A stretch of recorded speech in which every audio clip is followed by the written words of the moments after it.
Here are a few collocations using the word go with to. Go to bed, go to school, go to work. These collocations will be familiar. Note that we do not use the word the here. For example, I will have to go to bed now. We need to get up early as I have to go to work and my children are going to school.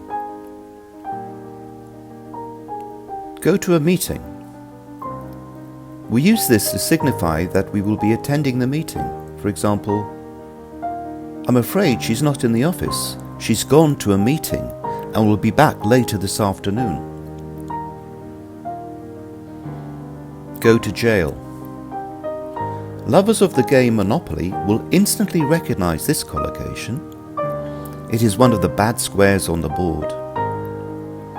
To go to jail has the same meaning as to go to prison. In former times, the word jail could also be written as G-A-O-L, but this has fallen out of use for some time now.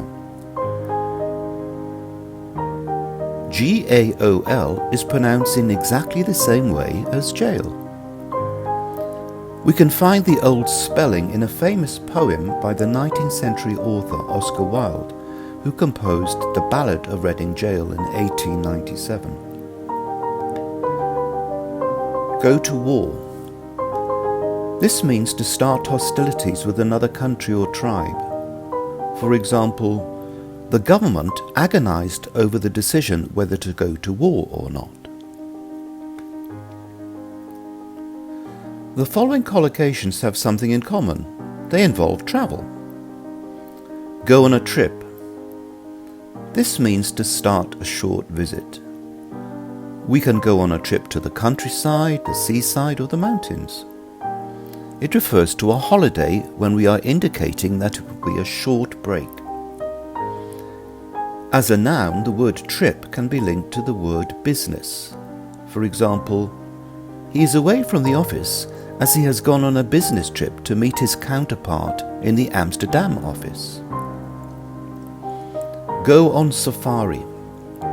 A safari is an organized journey to look at or sometimes hunt wild animals, especially in Africa. For example, for our next holiday, we are considering going on safari to Botswana, as the country offers many opportunities to see wild animals in their natural habitat. Go on a cruise. This means to take a journey for pleasure on a ship, usually a luxury one, visiting many different ports. For example, the last time we went on a cruise, we met so many interesting people, and the Mediterranean ports were incredibly interesting.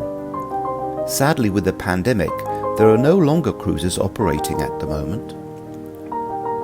There's also to go on holiday, to go on adventure.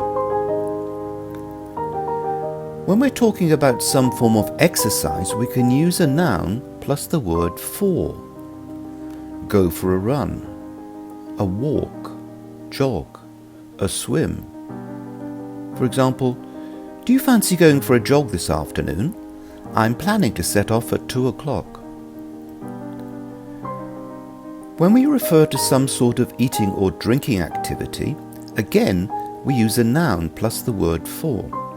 Go for a coffee, a meal, a drink. For example, after the concert, we went for a drink in a nearby pub and discussed the performance. Go with the flow. This idiom means to accept things as they happen and do what everyone else wants to do. For example, don't worry about the arrangements. We'll go with the flow and see whether we can get a ticket. If not, we can watch the match in a bar. Go down the drain. This idiomatic expression conveys the meaning of being lost or disappearing or to be wasted. For example, he had so few investors in his new company that it soon went down the drain. He will have to think of a new concept if he's going to make any money. Thanks for watching the video. I hope you enjoyed it and found it useful. Don't forget to pass it on. place a like and turn on your notifications.